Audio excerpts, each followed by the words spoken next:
YS Vivekananda Reddy హత్య case కీలక దశలో ఉన్నప్పుడు కడప ఎస్పీ వేటుపై సీఎం చంద్రబాబు అసంతృప్తి వ్యక్తం చేశారు. ఎన్నికలతో సంబంధం లేని ఇంటెలిజెన్స్ డీజీని బదిలీ చేసే అధికారం సీఈసీకి లేదని ప్రభుత్వం పేర్కొంది. అధికారుల బదిలీపై కోర్టులో సవాల్ చేయాలని ప్రభుత్వం నిర్ణయించింది.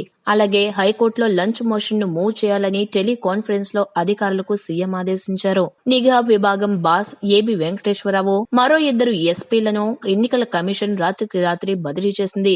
వారికి ఎన్నికల బాధ్యతలేవీ అప్పగించవద్దని ఆదేశించింది. వైసీపీ ఫిర్యాదు మేరకు ఈసీ ఈ నిర్ణయం తీసుకుంది. అయితే సంబంధిత అధికారుల నుంచి ఎలాంటి వివరణ కోరకుండా ఈసీ తీసుకున్న నిర్ణయంపై అధికార రాజకీయ వర్గాల్లో విస్మయం వ్యక్తమవుతోంది. ప్రభుత్వానికి సమాచారం అందించే, ముఖ్యమంత్రి రక్షణ బాధ్యతలు మాత్రమే చూసుకునే ఇంటెలిజెన్స్ చీఫ్ కు నిజానికి ఎన్నికలతో ఎలాంటి సంబంధం ఉండదని, సీఎస్ తో పాటు ఆయన కూడా ఈసీ పరిధిలోకి రారని, అయినా ఆయనపై వేటు వేయడం ఆశ్చర్యకరంగా ఉందని పోలీసు వర్గాలు పేర్కొన్నాయి.